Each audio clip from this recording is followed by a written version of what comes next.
Axel, I love you. Fuck right off right now, please. Thank you. Please go be adorable somewhere else. I cannot stand you. Then lay there. Fantastic. I'm glad we had this talk. I agree you should lay right there. May I record now? Appreciate you.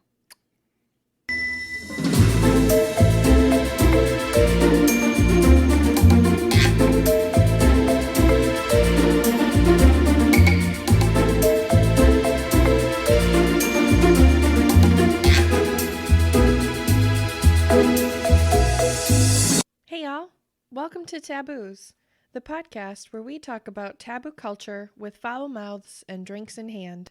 I'm your host, Celeste. Today's episode is going to be just a little teensy-weensy bit different than our normal content. Today, it's just you and I talking about a topic that's really incredibly fucking important to me. It is. And with that said, it's also a topic that is so taboo conceptually that I've really been having a hard time creating the approach to this one in general. And honestly, you'll understand why in just a minute. But I really want to just level set with you and say, hi, I'm so glad you're here. I've missed you. You are so fucking beautiful.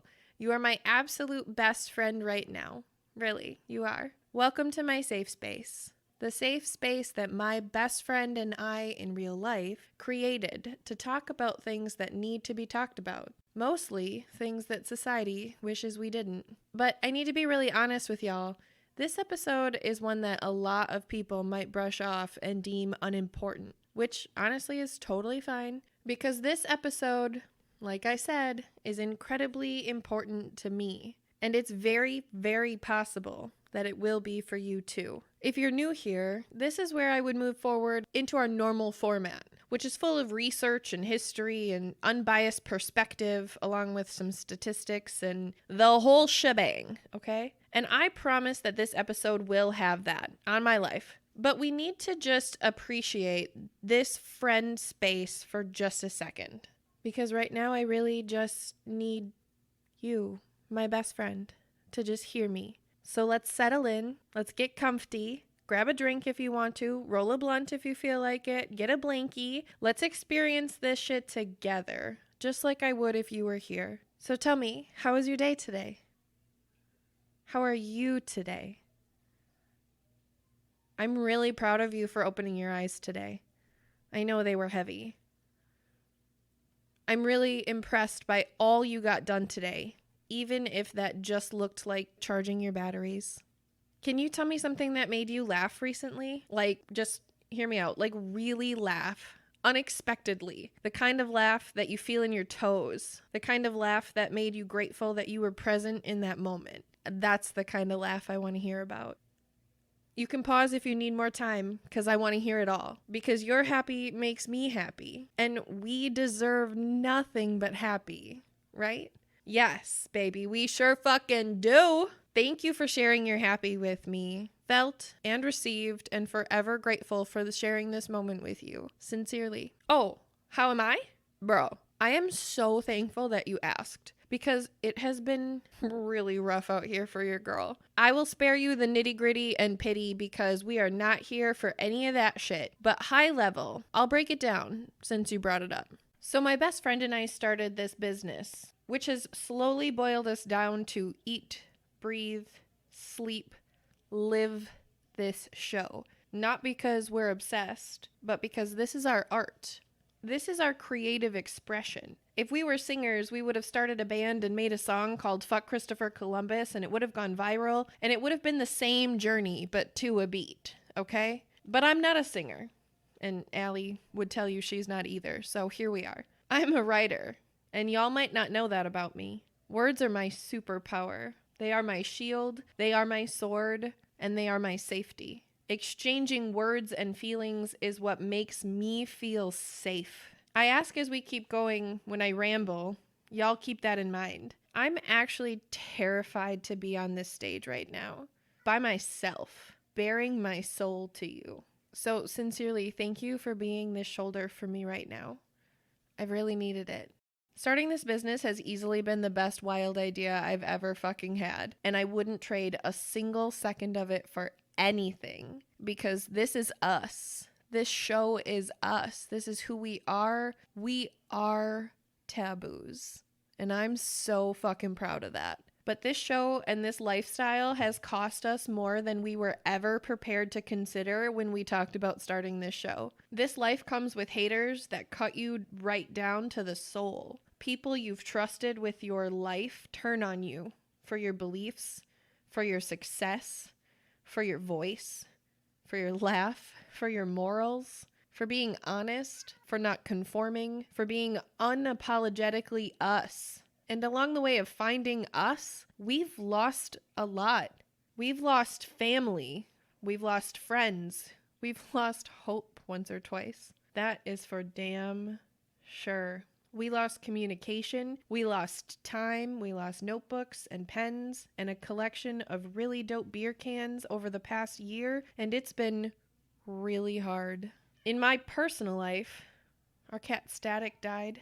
And I got COVID pretty bad, and I had to isolate with Tiny as a single mom for 14 days. Seriously, you guys, shout out to my girl for being the bravest and most reliable little human, as well as the most important part of my self-love journey. Because in all honesty, seeing the way that she loved me while I was absolutely helpless taught me exactly how I need to love myself always, but especially when I feel helpless, of which I have felt a lot lately, which I fucking loathe.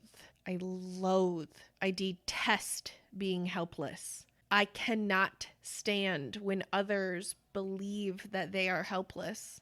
I abhor people who choose helplessness. I just fucking can't. I cannot. Because I have been helpless my whole life, and I am still absolutely driven by helping others. That's why we're here. That's why this show exists. Some things that have made me feel really helpless recently were COVID, but not in the way that you'd think. My employer, that's absolutely abusing me, the same way that corporate America abuses all of us. But as a victim and as a survivor of abuse that has literally put me in the position of life or death, now any and all abuse feels exactly like that. That moment of fight or flight. In that moment, it's me or them. And because I refuse to be helpless, I always choose me, which is the really unpopular opinion, in case you're curious. I want more than anything to move because I hate it here. The small-mindedness of this community makes my fucking skin crawl. The best way I can describe it is sort of like the time I dressed up in my infamous bumblebee dress for senior homecoming and walked around school as such all day. We were the Hornets, for context. I didn't sexualize this. I was in dress code, all the things. And yet everyone either looked, was filthy with their reaction. I was a little slut at the time, so it's not like that was unwarranted. Okay, I know. And some people decided right then and there that I'd never quote unquote fit in, and they let me know. But I wasn't trying to do anything but express myself. And I looked damn cute. Damn cute. Feeling myself? Yeah. Why the fuck wouldn't I wear that on homecoming? Senior homecoming, right? Okay, cool. Oh, you can relate to being treated like shit in high school? Well, let me tell you, Wisconsin is really just a giant high school, honestly. I'm pretty sure that we are the high school of the whole country. Decent education, public school cost, some can't wait to be done, and others peak during football season. There is a beer readily available, and our Midwest nice will leave you wondering if we are so sheltered we have no idea how scary the real world really is, while simultaneously being so conniving and manipulative and drunk. You'd think we'd be a shoo-in to be voted most likely to legalize weed first. But here we are. Aren't we? So you can imagine trying to be the girl saying fuck racists and capitalism in that environment isn't really popular, right? I know I could move logically, but I can't because of the next thing that makes me feel helpless. I legally can't move. I could take a hop, skip, and a jump to Madison, which honestly is an option because as of yesterday, y'all are looking at a brand new Wisconsin Badger. Baby, I got the acceptance offer yesterday and I still cannot believe that shit. Okay. So there's that. I'm sorry. Humble brag. Okay.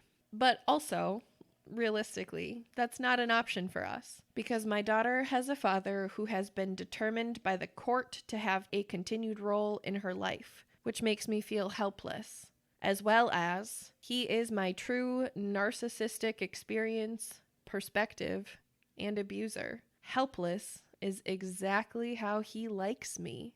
Absolutely disturbingly helpless. Tender for the kill in every sense of the word. $200,000 in court fees sold separately.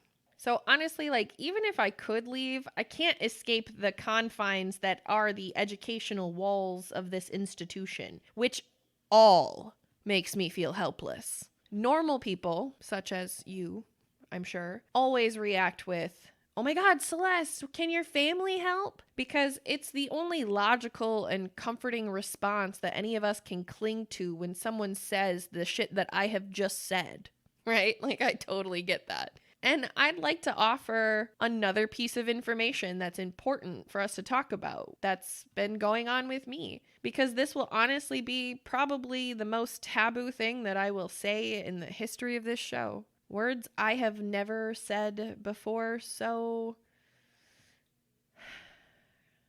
comprehensively, I guess. Something I've been trying to say my whole life, but the words just never came out right. Because my superpower and shield and sword weren't accessible to me all at the same time at any point before this exact moment here with you. So if we could take a deep breath together.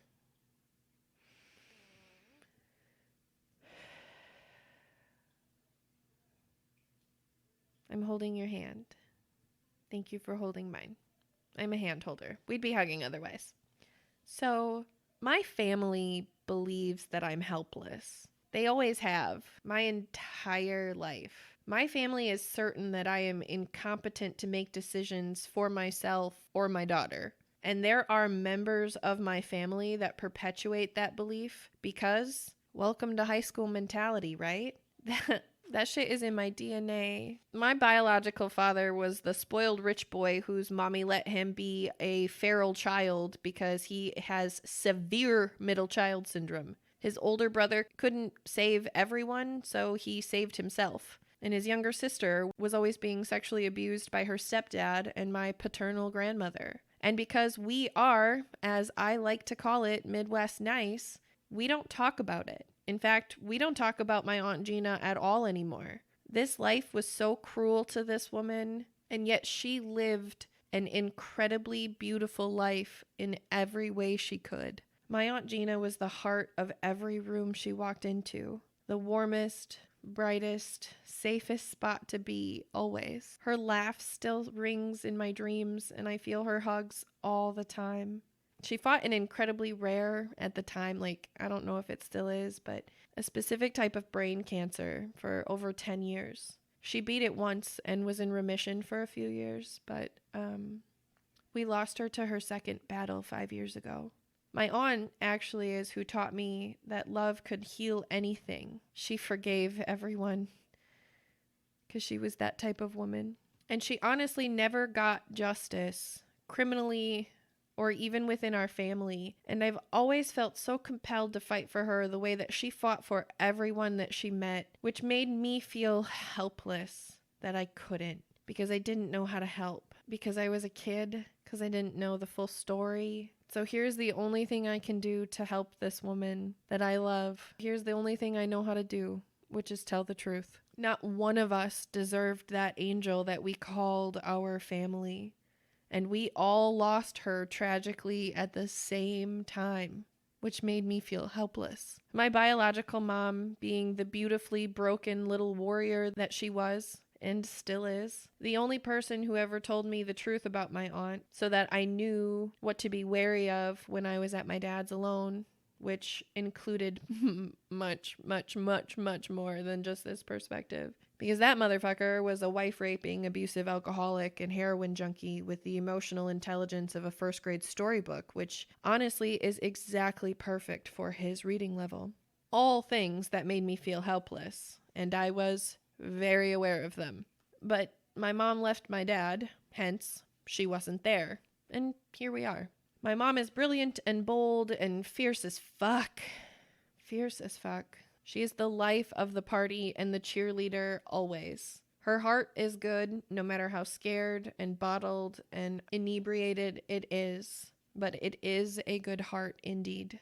With that said, my mom is also the biggest enabler of my helplessness. She is a dry drunk and a drunk, depending on the season of life. And I am the deflector that my mom has built into her vessel to help keep any light from that truth. She married my stepdad, who does fiercely, quote unquote, love my mom.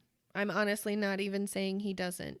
But if anyone bullied and traumatized my child mentally, verbally, and emotionally even once, I would not give a fuck what they claimed they felt about me. My daughter is the best part of me. The woman you claim to love, even on her worst days, she is twice of everything I aspire to be as a person.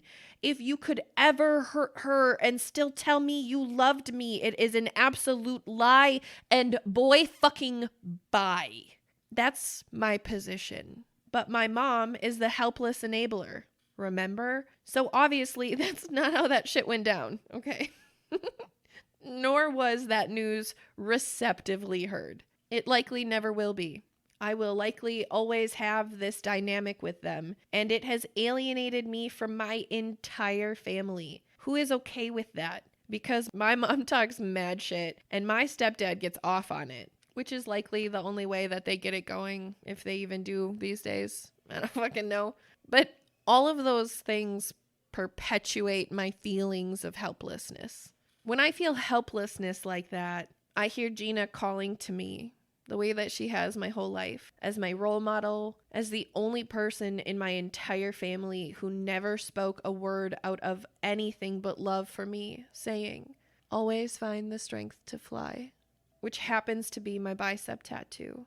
Love you forever and always, and then some. Because she always taught me, if you can find the strength, all you have to do when you feel helpless is to fly away, which is how I live my life and always have, in all honesty. Like, when I was 9, I woke up in the middle of the night to what I thought was a thunderstorm. I walked 2 blocks by myself to my dad's girlfriend's house when I realized that he wasn't in the house that I was in. She is the one who taught me how to do this, mind you. I told my mom when she picked me up that weekend, and she was pissed. Oh my God, she was pissed. But honestly, we never spoke of it again. Over 10 years later, I found out that it was not a thunderstorm at all. There was a drug deal that went sideways on the other side of the trap house my dad had, and there were bullets that were shot into the house. If I hadn't left, I probably wouldn't be here. So, like I was saying, when I was 29, aka the past few months, since we haven't been friends long enough for you to know exactly how old I am, or other random shit about me, you know, like my favorite number, or I don't know, who's an acceptable Funko Pop character to get me if you were interested in loving me like my friends would love me. I'm 29, turned 29 in May. My favorite number is 24,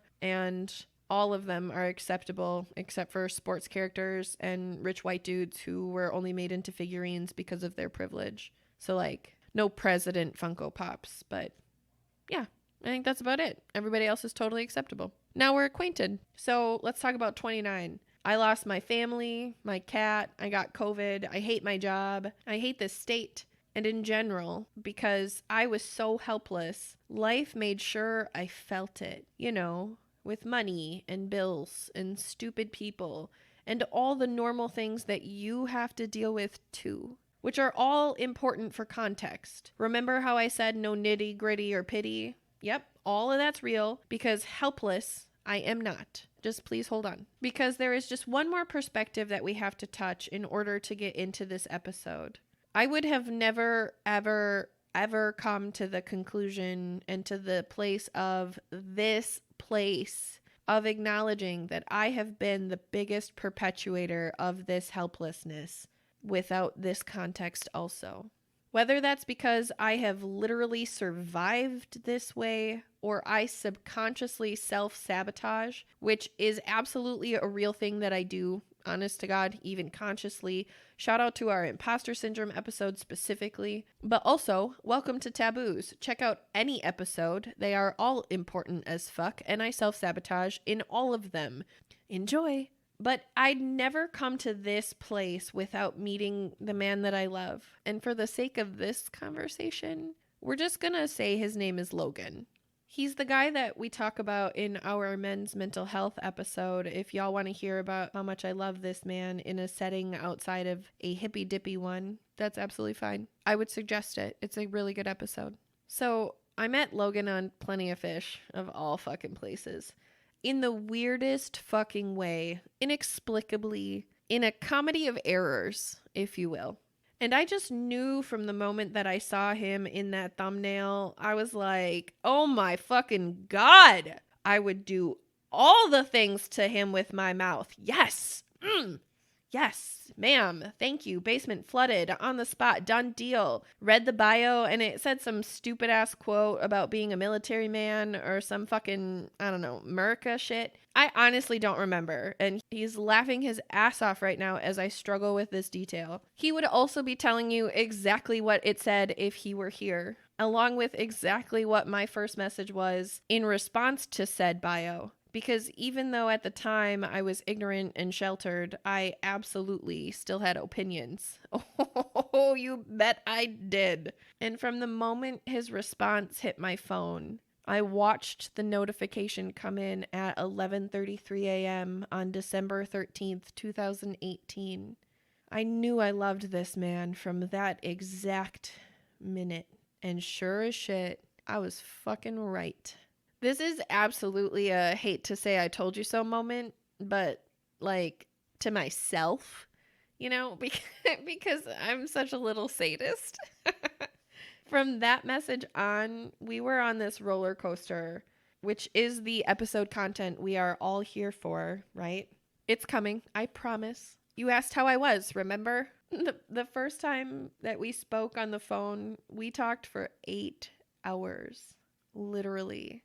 Straight shot, all-nighter. Several battery changes took place, in fact, because bro's phone was sketch. And we did that every night for days, which turned into weeks, which turned into months. Because Logan lives in Indiana, which, if you've never been, can be described both as the automotive elective class as well as the home economics class of this metaphorical high school that is our country, because I like visuals. And I will also shout out to Amish cooking every chance I get forever. Thank you, dear Amish community, even though you will likely never hear this gratitude. I am very grateful for your cooking. 317 miles, 3 kids, and 3 exes stood between this man and I, along with our communication problems, normal relationship shit, all of it, okay? Normal life shit that under any other circumstance, I would recognize I felt helpless and I would dip like ranch. But this man who carries his soul in his eyes, this man whose arrogance makes me want to punch him, while his stubbornness also makes it impossible to stay mad because he's like a puppy trying to get a treat out of the toy. He's like so close, and then he gets mad, and then he throws it, and then he lays down with this like heavy sigh, and then he tries again, forgetting that the treat is still in the toy that he so arrogantly thought would be so easy to get the first time. Wash, rinse, repeat. It's not always cute like that, though. I just, for the record, need to say that, because I'd never threatened to punch a puppy, obviously. And all of that has stood between... I would never threaten to punch a puppy. Okay, I'm sorry. We're back to this conversation. All of those things have stood in between this man and I for over 2.5 years. And I still feel that feeling I got in my soul when I say his name or he says mine today, just like I did on December 13th, 2018. the day we first virtually met, if you want to call it that. The same feeling I got on December 13th, 2020, when rather than being able to express our relationship made me feel helpless, I said I was unhappy, which Allie would be absolutely scoffing if she were here. Because saying I was unhappy is me being Midwest nice about the entire situation. I loathed myself. And this man reminded me of that every day simply by loving me the way he did and also by the way he treated me. At 11:33 a.m. on December 13th, 2020, the words, "I can't do this anymore. I'm so unhappy in our relationship," fell out of my mouth to an unsuspecting Logan when his deep, gravelly, calm, and steady voice, with the most authentic and comforting southern drawl, said, "Hey, babe, what's up?" I'm confident that he was assuming I was calling about something, anything, other than to tell him that our relationship made me feel like I had to choose between his happiness or mine, and for my literal survival, I had to choose mine. When I chose, I could not be helpless anymore, and I shut out everyone, in every way, every day. Not in like a crazy isolation way. I still showed up every day with a smile on my face because that's just who I am in every explainable aspect that you could possibly apply. Use your imagination, really. I still laughed, I still loved, I still lived, you know? Because the sign from Hobby Lobby I have tells me I should. Or is it that I'm supposed to? I honestly couldn't figure it out. And then one day after the next, all of these random things that kept coming around that made me feel absolutely helpless just needed to fucking go because they immediately became a threat to my literal survival. My friend Kelly made me feel helpless because she has zero respect for my time or space or energy, as well as proving to me that she has zero regard for my boundaries. I am no longer helpless to that and that relationship. Clean break, love and light. Unfazed by her absence, because my peace is far more valuable to me than her presence. And that's okay to say. Shout out to my first girlfriend, Katie. I cherished all of our time together and all 5 days that we were official. You abandoning me consciously and intentionally as a trained mental health professional while I was quite literally physically helpless made me terrified to date women and terrified to see a mental health professional, which honestly pushed me the only place I had left to turn for healing, which was spirituality. So thank you. My boss Holly made me feel helpless when I informed her that my rent was being raised and I needed to be paid my worth rather than the flaming pile of dog shit that I get paid. And she immediately responded with, quote, "Have you considered moving?" End quote. Along with some corporate literature bullshit about short-term disability and FMLA as the solution that she could offer me, because although the company can't pay me enough to be healthy, she wants me to be healthy because she's worried about me. She's worried about my mental health and my performance lately. She says that she's so worried about the way I respond in saying I can't move, which is the only response that I have as tears stream down my face at this betrayal, knowing that she, better than anyone, should empathize with our situation. Did I mention that $200,000 custody case from hell that made me feel helpless? I honestly can't remember if I did or didn't mention it at this point, but she had one too. So when this woman tells me that she was worried about me hurting myself while I'm in the process of recognizing that I am not only helpless, but alone, I see this moment as her or I, and I choose me. And now I associate that helplessness with not only our company, but with corporate America, with America in general, with capitalism, and with the fate of humanity sometimes, if I'm being really fucking honest. Not like because I'm crazy, because I've been conditioned to be this way. And I know that now. The difference between 9-year-old Celeste and 29-year-old Celeste is that 9-year-old Celeste had no choice. The instinct to survive is what pulled me forward, right? But here's the plot twist. My breakthrough moment. The thing that this show has been the foundation of. My process of healing. and working through the traumas and trials that the universe and I agreed to. But in normal human words, this show has been my journey of self-discovery, and you've been here with me the whole entire time. So thank you from the bottom of my heart for tuning in every week, for the feedback, for the reviews and rates and shares and merch and all of it. Thank you. Thank you so much for being there for me in that way in my most helpless time. Thank you.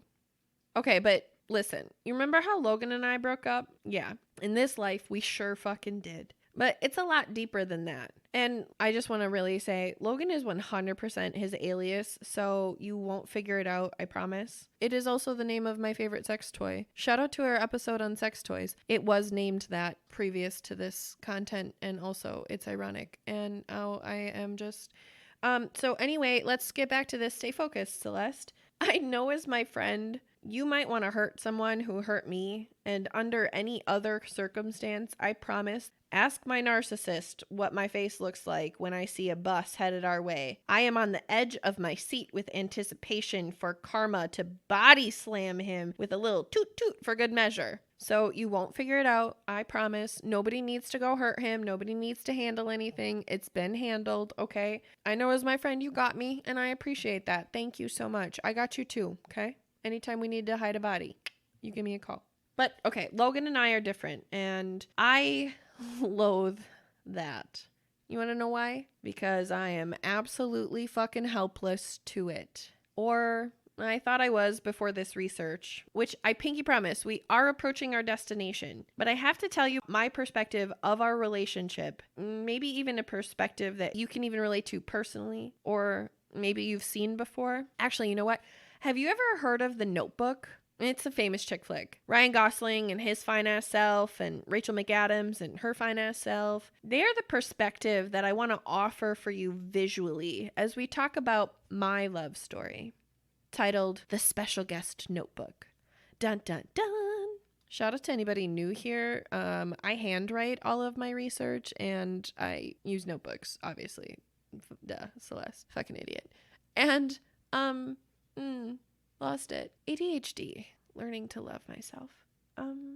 I handwrite all of my research, and my notebook is our special guest notebook. That's what we call it. We have special guest notebooks on our TeePublic page if you are interested in purchasing your own special guest notebook, because they make me so happy. But it's the same story, Taboo's twist. The movie depicts the characters Allie and Noah, who fall madly in love one summer as teenagers, and it's really fucking beautiful.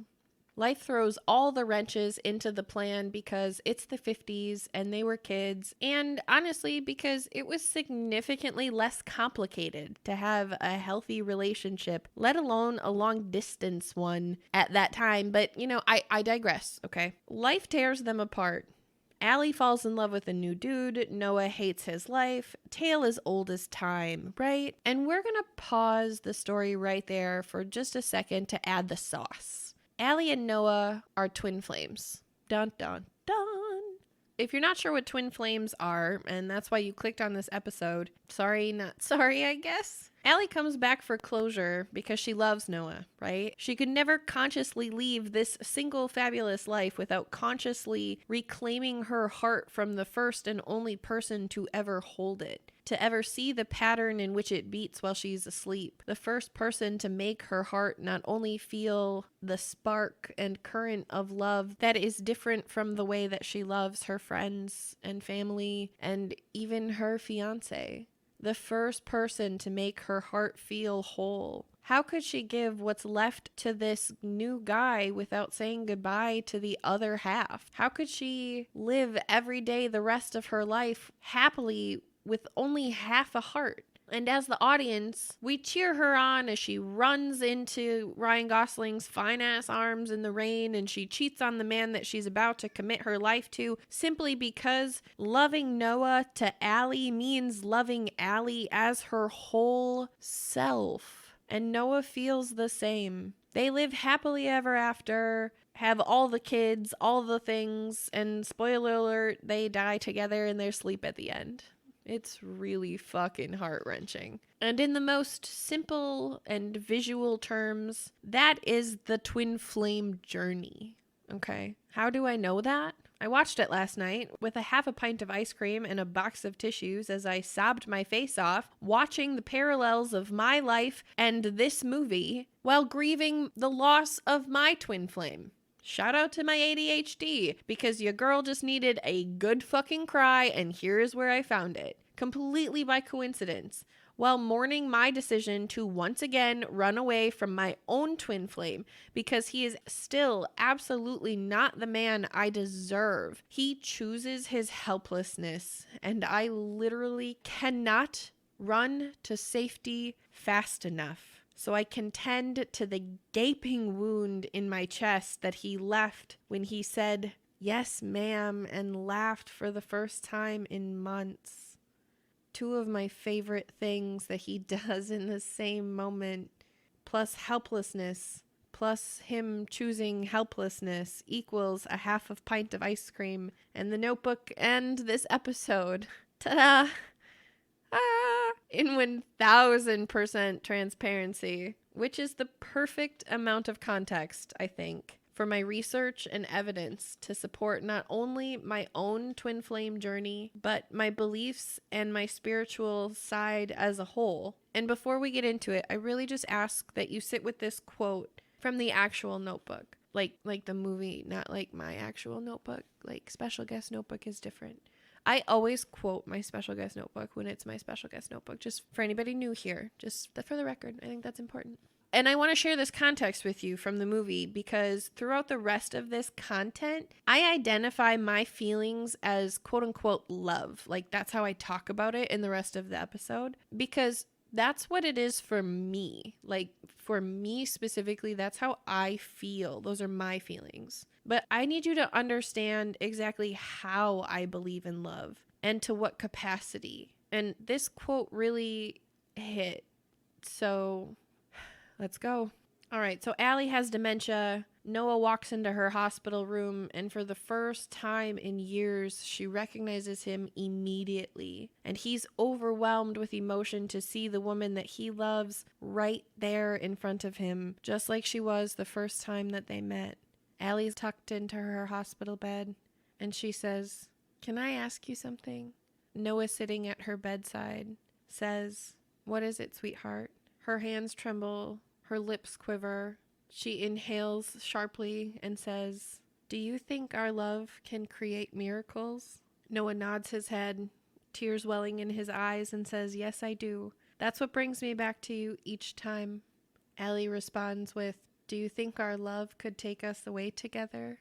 And Noah said, "I think our love can do anything we want it to." And then they fall asleep together for the very last time.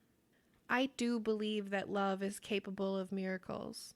I believe I am proof of that. This episode is proof of that. But I especially believe the love that I have for my twin is capable of miracles. And if that is ever going to be us together, I don't fucking know. Probably not, honestly. I'm not holding my breath.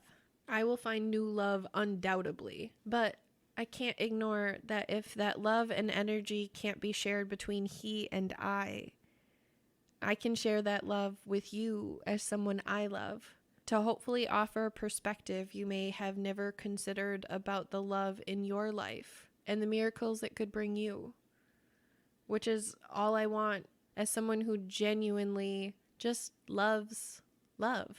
Hi, that's me, Celeste. It's nice to meet you. Thank you for letting me share that context with you, which actually leads us to our disclaimer. Today's episode is going to be a Celeste twist on a taboos topic, and I am truly so excited to share this side of me, as well as the following content with you, sincerely. And with that said, I need to go into this episode making sure that everyone is aware that this episode will be a perspective and a belief that I am proud to hold, as well as a safe space that my girl and I created for beliefs and perspectives to be shared. Welcome to Taboos, the spiritual edition. Please don't let that word scare you, because I assure you that I am not here selling anything. I'm not saying that y'all have to share my belief or that you're wrong for not sharing my belief. I am here to create an important conversation, relevant, tangible, and perhaps even be the answer to questions that you've asked yourself in the confines of your friendships, or maybe even in your own mind. And I want to be really clear. I'm not claiming any accreditation to speak to the following other than I am a woman who has healed her heart and is proud to share her belief with anyone who it could help. I am a healer. I am an empath. I am a cosmic witch. I am a mother, a human, and I am here to create good. And that's the tone that we must go into this conversation with. The following will be based on research, personal experience, and my belief and mine alone. There will be a content warning for this episode because y'all have never heard me speak on such a personal topic that could apply to anyone in any relationship of any faith, as well as y'all are going to see an incredibly emotional side of me in this one. I mean, if you don't think you have already. So if y'all didn't grab tissues the first time, I suggest maybe considering that is a good idea. I'm honestly not sure if y'all even know exactly who I am, even with the context that I just shared. Y'all exclusively know a side of me that so very few people see, and yet I share with everyone that I can. In all honesty, before taboos, this conversation of growth is one that Allie and I would have had directly. And it would have been heard and respected, and it would have been a really proud moment for us because that's just how we love each other. And it would have stayed right there, unheard by someone who may have needed to hear it, no differently than the rest of our content that's delivered with fact and statistics. So this is just me again, checking in on the friendship space to make sure that we are all on the same page so that we can have this conversation one-on-one. Without further ado, drum roll. Brrr. Taboos proudly presents Twin Flames and Soulmates. Yes, I put them together. Just chill out. I needed to explain the difference in order to do this research constructively, but the episode is about twin flames.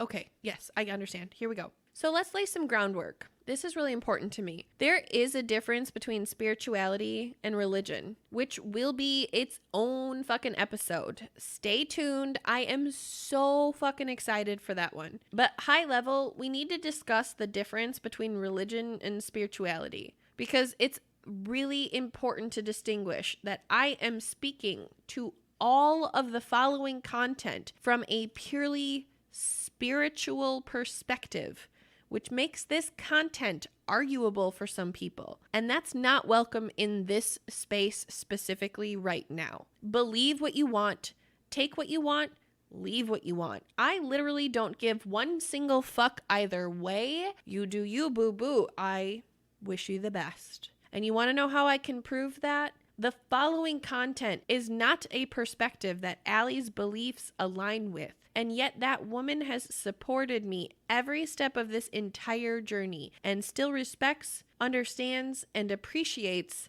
that it's mine. And that's how friendship works. Shout out to my Allie girl. I love you so very fucking much. So let's get into it. The first article I reference is Religion versus Spirituality, the difference between them, from Chopra.com. And Chopra actually made me really laugh out loud. So sit with the word Chopra. It is literally spelled Chop-ra. Chopra. Okay, there we go. Now we're all on the same page. You're welcome. Quote, you may have heard or even used the term religion and spirituality interchangeably. While they are not diametric opposites, neither are they the same. For thousands of years, humanity pursued the truth, capital T, which meant the ultimate answers to life and the universe. This perennial knowledge constitutes the answers to what are often called the soul questions. The soul questions. Those questions being, who am I? What do I want? What is my purpose? What is the meaning of life? Those four. And then also, I added my own because I actually recognize that this should be a soul question, and I feel like it is everybody's soul question, but I don't know why the fuck it's not on here, so I put it the fuck on here. Welcome to Taboos.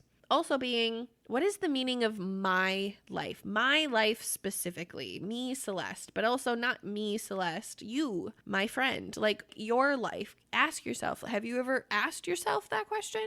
That's a lot of questions I just brought up, and I'm sorry, here we go. Historically, from the perspective of the soul, there have been two foundational routes to discover these truths, right? So a soul can have all these questions, and then there are two paths that it could take, arguably. First path being religion, the second path being spirituality. Although they have many similarities, and there is a relationship between the two, there is a difference. End quote. I would like to offer, really seriously, there are other paths that include atheism, people who identify as agnostic, and science-based belief systems. I also would actually like to offer for anybody who is curious about what a visual representation of the difference between spirituality versus religion, just again from that perspective, Frozen 2 actually absolutely changed my fucking life. Shout out to Frozen 2. Elsa is absolutely on a spiritual journey. Anna is absolutely on a religious faith-based journey as far as the way that they're practiced, and it's absolutely fucking beautiful and stunning, amazing. Disney, don't sue us, because I just need you to know I don't want you to sue us ever. Thank you. We only have $12. So let's talk about some definitions. Okay. Thank you. Thank you, ma'am. Yes. Have a great day. Religion is defined by, quote, a personal set or institutionalized system, those words feel weird to me, of religious attitudes, beliefs, and practices, the service and worship of God or the supernatural, end quote. You know what words I feel yuckiest about in that whole definition? Institutionalized system. I'm going to let you sit with that one. Spirituality is defined as, quote, on the other hand, spirituality connotates an experience of connection to something larger than you, end quote. Which I, Celeste, am going to tell you, that can mean fucking anything. That can mean anything that is out there that exists outside of us. And that it's all connected in some way, however the fuck you rationalize that. And then the quote actually ended with, quote, as well as living everyday life in a reverent and sacred manner, end quote. That makes me so happy. Because honestly, even just saying those words out loud made my soul fucking tingle with excitement and purpose and confidence, because this is how I live my life. This is me. Per Dr. Christina Pachalski, a leader in trying to incorporate spirituality into healthcare, puts it, quote, spirituality is the aspect of humanity that refers to the way individuals seek and express meaning and purpose, and the way they experience their connectedness to the moment, to self, to others, to nature, and to the significant or sacred, end quote. Spirituality in healthcare will absolutely fucking be an episode, because guess what? My body is incredibly sensitive to foreign chemicals and or any amount of external hormone circulating through me, because I have worked really, really fucking hard to be one with my body, mind, spirit, emotion, and self, and to truly know what works for me and my body to be happy and healthy. I would really, sincerely, absolutely love to be able to have a conversation with my medical professionals to be able to work with medicine as well as with my body. That's not really a thing here in America. In America, we don't really do that unless you speak to a manager. Shout out to my Dr. Danielle, however, who is the first medical professional in my entire life who has created a safe space for me to answer questions authentically, true to me and my experience as her patient, with zero judgment, zero preconceived assumption that I'm fucking crazy, nothing. She just listens and hears me and makes a plan for where her world and my world meet. And that is, in my opinion, is absolutely what healthcare should be, always, for everyone, everywhere. And it should be free. Stay tuned for that episode. But back to this shit that we're talking about today. Let's high-level T-chart these concepts so that we can get through this bit to the goods that we're all really here for. So I did make this T-chart. I'd normally show Allie and she'd probably make fun of me for my little scientific research, but here we go. We're going to start with identifying the difference in origins, starting with religion. Quote, religions are most often based upon the lives, teachings, and beliefs of a historical or archetypal figure, i.e. Christ, Buddha, Moses, Krishna, and Muhammad. Details of their lives as holy or highly evolved beings have been carried to us across the mists of time and through oral tradition as well as written scriptures. These figures are subjects of worship and devotion and form the foundation of religious practices and rituals in a community. End quote. The origin of spirituality says, quote, spirituality is more based upon the practical application of the founder's teachings. Spiritual aspirants heed the advice of Japanese poet Matsu Basho, believing, quote, do not seek to follow in the footsteps of the wise. Seek what they sought, end quote. And honestly, we just need to pause for one just tiny second. If that quote hit, it was meant for you, okay? If that sat with you in your soul, think about it, okay? Sit with it, feel it, listen to it, figure it out. I'm so honored to have you here. Welcome. If you think I'm fucking crazy for all the shit that I just said, we're moving the fuck on. Here we go. The next comparison being that there's subjective versus objective. Quote, formal religion is often an objective experience, meaning there is usually a greater focus on the externals, end quote. Examples of this being house of worship or books of scripture, external rituals, etc.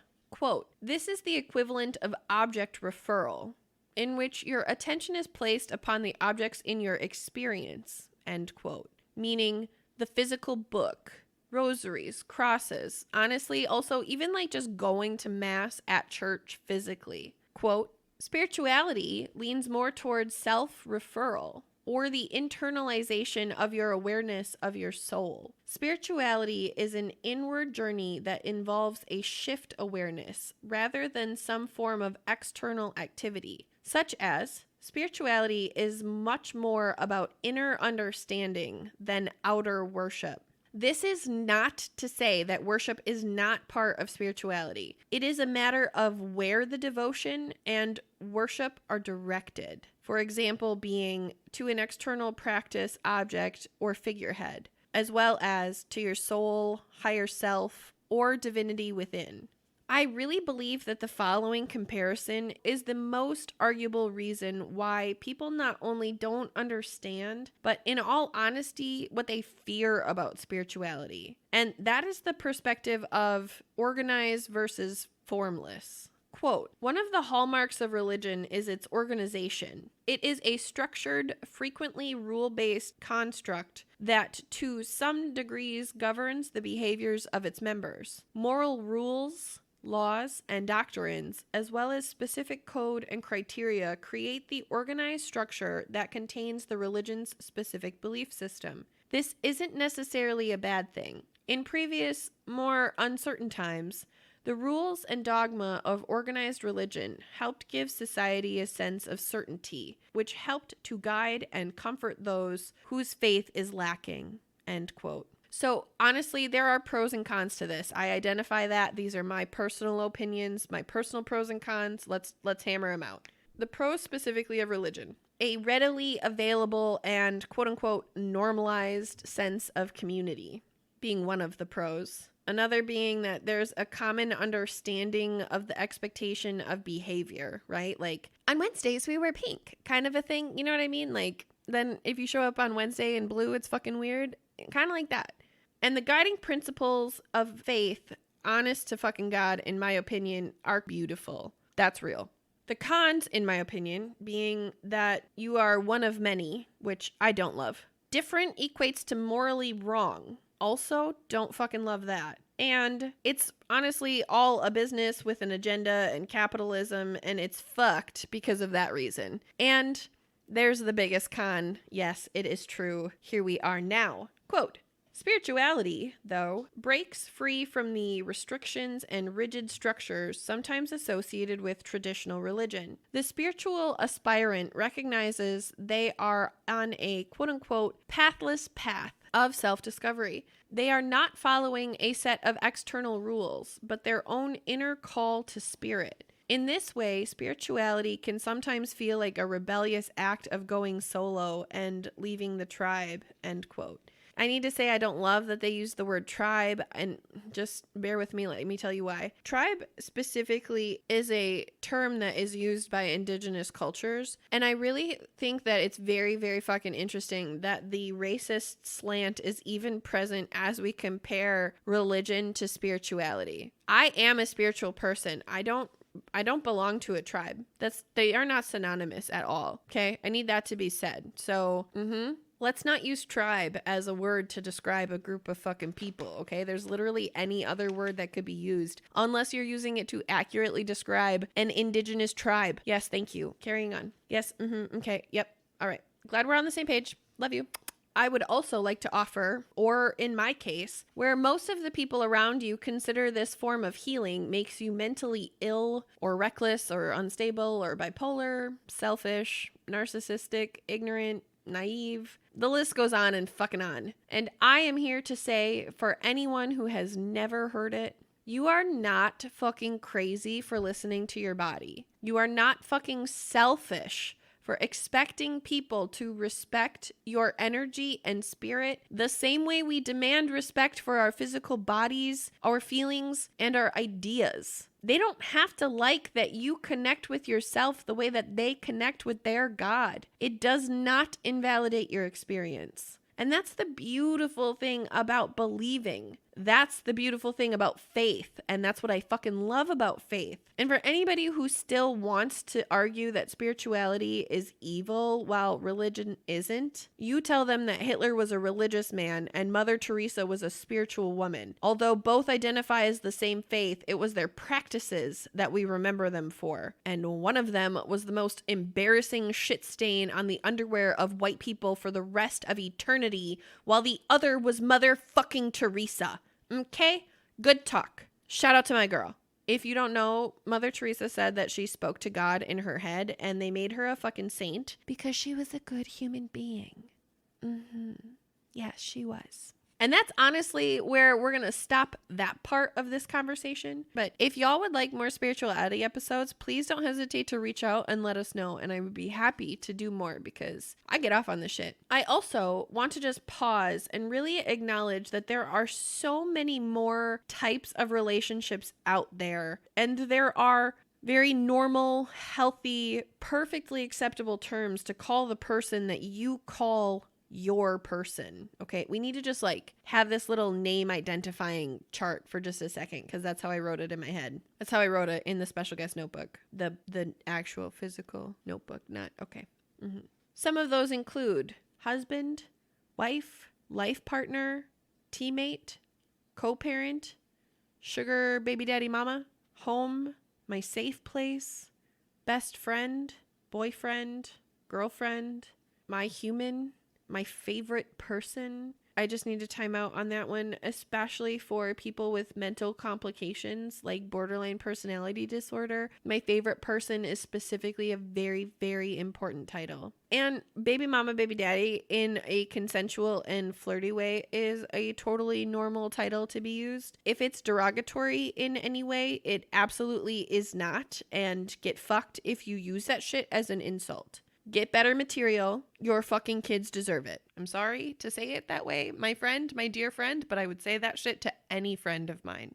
So I really recognize that all of these terms are valid and accurate representations of relationships. Honestly, I do. But they feel very superficial to me, on paper at least. And they really feel like a way that we normalize emotional shallowness as a society. Which is really, really fucking weird to me. The spiritual one. The opinionated one. The curious little compulsive thing that I am simply cannot accept shallow connections and labels that make people more comfortable with the way that you love. Aren't we all talking about how love is love right now? That statement is true. It's true no matter what it looks like. Shout out to our Love is Love series and all of the amazing fucking content in that entire series. Our asexuality episode is one of my favorite episodes of all time in the history of life on any show ever. So shout out to Danielle from Geesebumps. I really think that hating someone for the way that they love is just the absolute most idiotic and outright offensive thing a human could do to another human. No matter what their personal beliefs and fears, love is love is love. And here we operate from a place of love and light. It isn't just some cute shit that I say, you guys. I live this way. But I digress because this episode isn't about marriage equality at all, so also stay tuned, okay? As well as, these titles can relate to people outside of romantic relationships. It can, honest to fucking God, in all her glory, can apply to any relationship. Any relationship. Which really scares people because it's a normal perspective, which I get. So we're going to talk through this together. I promise. It is my absolute intent and manifestation that by the end of this bad boy, you'll at least have gained a valid understanding and how it could apply to you in the way you love people, because the rest is up to you anyway. And that's what spirituality is. Normally, I'd give you the technical definitions first, but to make this comfy for you too, I'd like to start with a story about my first soulmate and the analogy I've used since the first time she said, "Can we hug?" My Allie girl, my Alejandro, my blueberry, my best fucking friend. The woman we all know and love and admire for her immeasurable kindness, paired with her undeniably fucking dry and usually morbid sense of humor. The woman we are all so fortunate to get to know because she is one of the most incredible people on this planet. Humble brag, that is my best friend. Hey! The story of how we met is actually up on our Patreon, so you can go check that out with any one of our beverage options, tiers. I don't fucking know what we decided to call it. I just work here. Allie would tell you all the real things. Just love me. Okay, thank you. But Allie was actually the first person in my life that I was consciously aware of her love on impact. I always joke that the universe shifted when we did in fact hug, with no further words exchanged, which is hella weird for all of y'all who don't really know our girl. She likes her personal bubble. If you're team dead inside, you know Allie doesn't subscribe to anything but fact, proof, and a few sites specifically in her private tab. Shout out to our BDSM episode if you're new here. So the first time my unawakened, hippy-dippy little 23-year-old self tried to explain the concept of a soulmate, it went something a little like this. Imagine a zip strip with me, okay? For anybody who adults better than I do, this is also called a surge protector or outlet extender. It's, come on. It's the plug that is nothing but a plug for more plugs, okay? To be plugged into. There's a lot of plugs. There's so much plugging. Okay, moving the fuck on. We're calling it a zip strip because that's what it is in my house. Mind your business. Thank you, ma'am. The human soul, in the context of soulmates, is you. You are the zip strip, okay? You're not plugged into anything and you're not providing power to anyone. You just are. You just exist. And that's okay. It's your decision on how you exist and what you plug into and who you allow to plug into you. And that is not a sexual reference. Please bear with me. When soulmates come into our life, their soul is plugged into our soul. And there's instant electricity. A soulmate connection is undeniable, no matter what those words look like in terms of label. Allie would tell you that I'm her ride or die if she were on this episode with us right now, because that's what our friendship means in her terms. And ride or die, I fucking am for this woman. Everyone who knows me personally will tell you that Allie is my fucking human. Any of the people in my life know if I had to choose between them or Allie, if I ever had to save anybody from lava sharks, Allie is who I am choosing every single time. And I am so proud of that connection. I am so proud that we get to share that connection with y'all. I am so proud of what we've created. Shout out to my Allie girl. I love you always and forever and then some. If you're one of those friends who's thinking some pretty filthy things right now, as I just very passionately expressed how much I love my best friend, how much I passionately love this woman because it implies a little something something, I am gonna let you have your fantasy, okay? Shout out to all of our content that will fuel that shit. You are fucking welcome.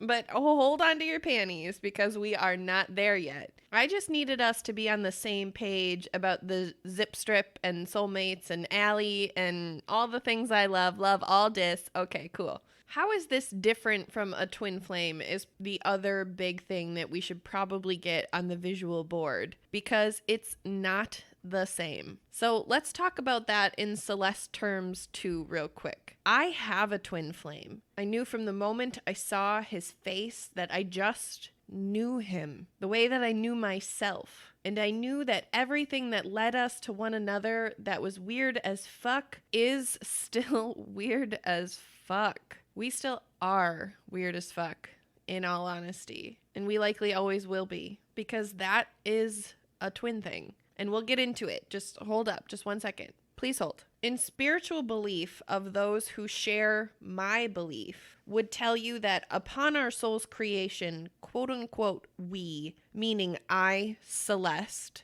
comma, the zip strip, was split into two. One divine masculine energy, or a male presenting half, and one divine feminine energy, or the female presenting half. Where this gets complicated is this one zip strip actually has three existences. Once as the masculine, once as the feminine, and once as the two halves of the same zip strip. Two halves of one soul that has lived in previous existences. Shout out to reincarnation.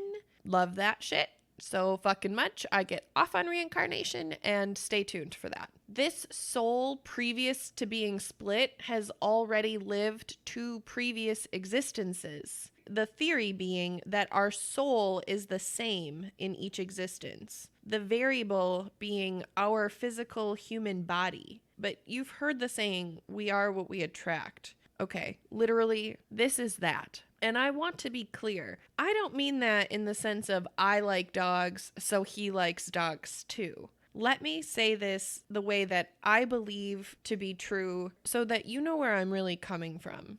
We attract people whose vibration matches ours. In fact, we attract people, places, things, and ideas that match the vibration that we emanate. Because from my spiritual perspective, all things are not only connected, they present their own energy. Again, stay tuned for that shit, but more importantly for me to say to you, if you've never considered that perspective before this moment. And here's me offering the perspective that you may be able to relate to. Have you ever heard the saying, show me your friends and I'll show you your future? Shout out to Mrs. Grabarchak for teaching me that shit. I will forever be grateful for you for that. What I'm talking about is that same philosophy. Because if you spend time with millionaires, you think like a millionaire, right? Someone can't be in a room with incredibly successful people who have built themselves up from nothing and feel sorry for themselves. Because it will create awkwardness and jealousy and resentment, which are all very powerful energies that can be seen, felt, and heard in all aspects of this person. It's in their body language, their confidence level, their location in the room, if they're making eye contact, or if they seem ashamed to look up. Or this person could consciously choose to make themselves match the vibration of those around them. They could acknowledge their posture and make an awareness to keep their confidence in check. Like, I can show up making sure that I listen to the way that these people think, question, empathize.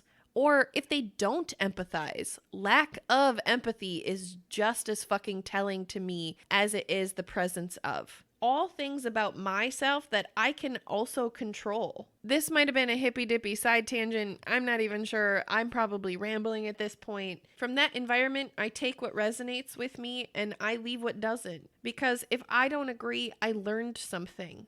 I gained a perspective and I raised my vibration. It's then my choice to continue that vibration or not, which comes with healing and a journey to get to know yourself to make that energy sustainable. The exact same way those millionaire friends we were just talking about made their money sustainable. Because nothing that was meant for you in this life will come for free, and it will never come from someone else. They will come to you when their vibration matches yours or is put in your path to challenge stagnation. You know, like when life brings us a series of events that really make us question what we could have possibly done to deserve the shit that life brings us. It's moments like that that we truly get to choose how we're going to move forward. We get to choose between feeling sorry for ourselves or controlling what we can and leveling the fuck up. If it sounds too easy, you're not wrong. It does. And it is.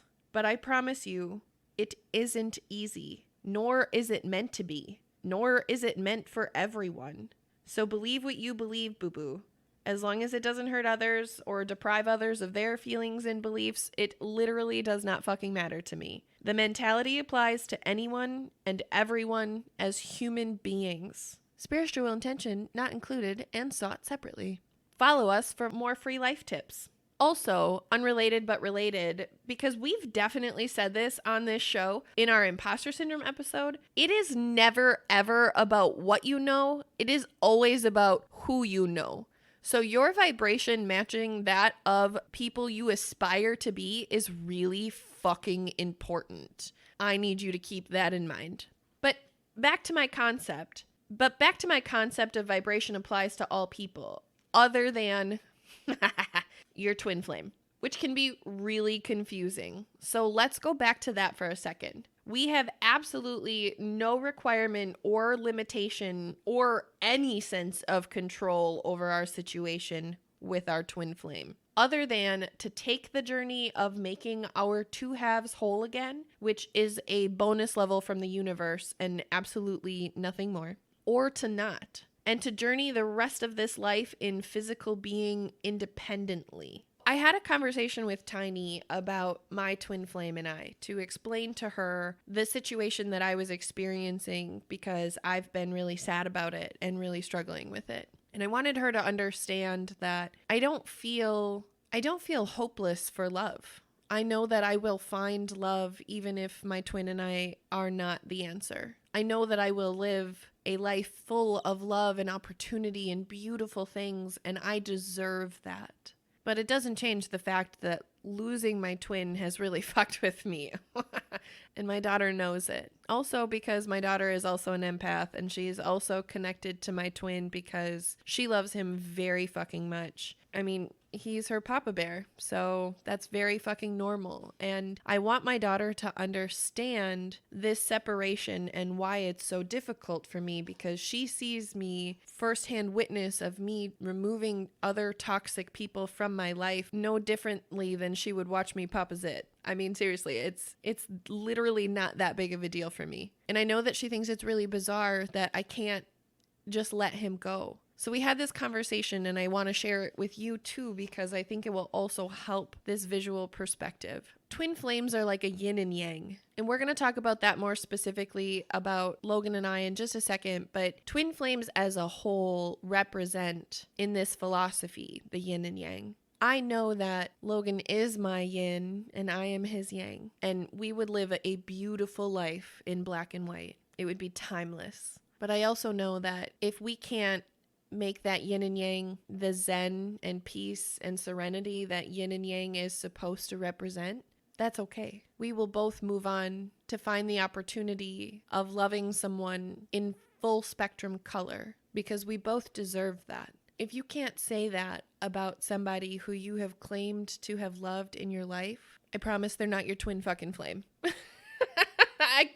I promise, because I would never say that shit about my narcissist ever. I would never get that philosophical and that deep and that real with you and that emotional with you about literally anybody else. And this man has put me through the fucking ringer, you guys. This man has really tipped my whole world upside fucking down. And my Gemini self doesn't know how to love him when I hate him at the same time. Welcome to my complex little existence.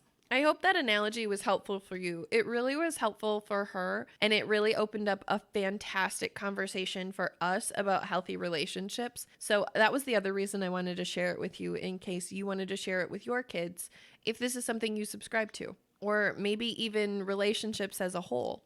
But here comes the part that I've really, really struggled with. How could the process be to have this person, to have this yin to my yang?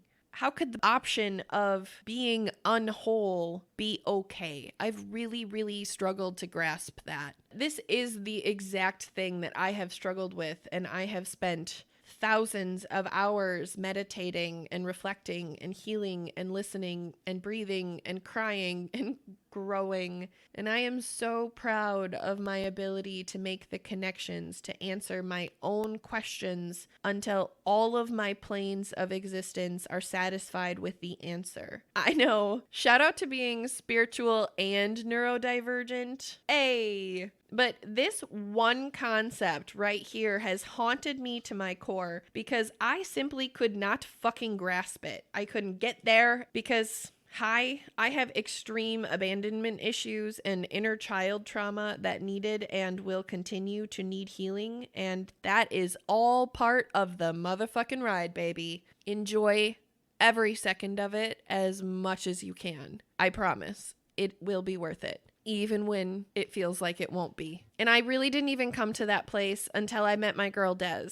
I actually met Des last summer protesting, and we have really only been getting to know each other for a very short time. But in sitting with our connection and its validity, I really found the answer to my question. So shout out to my girl who is absolutely emotional, but also probably mortified right now by the spotlight. Sorry, not sorry. I love you so much. I do.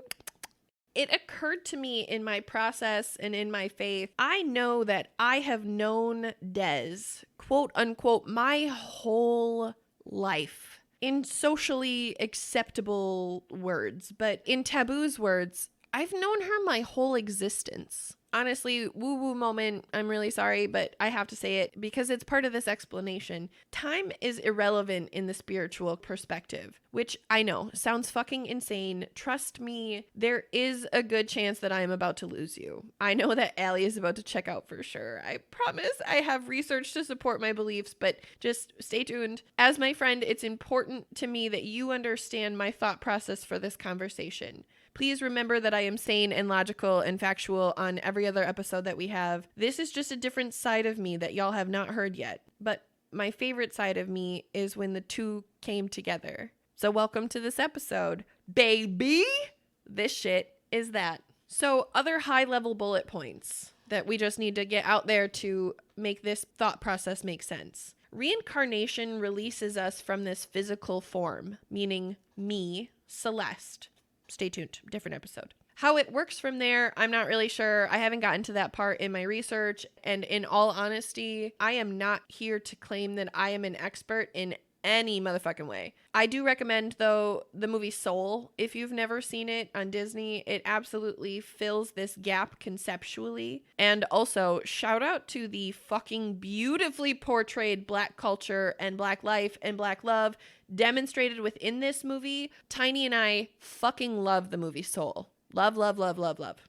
Which also offers its own process in philosophy if y'all want that to be an episode too. And then we start over, which has also, again, its own process and philosophy. If y'all want that to be an episode, just let me know on our socials. I am sincerely really asking. If y'all don't say anything to me, I will not be making it. So holla at your girl if that is a yes for you. Thank you so much. When we start over, our souls, meaning who I am and who they are, in each physical existence played out in physical form, have the chance at this bonus level again and again and again until both halves get their shit together, both individually, and then they can attempt to figure it out together. Otherwise, we will keep playing this bonus round for eternity, which really just means choosing to find your twin in each existence, breaking one another and healing independently all over again. True heartbreak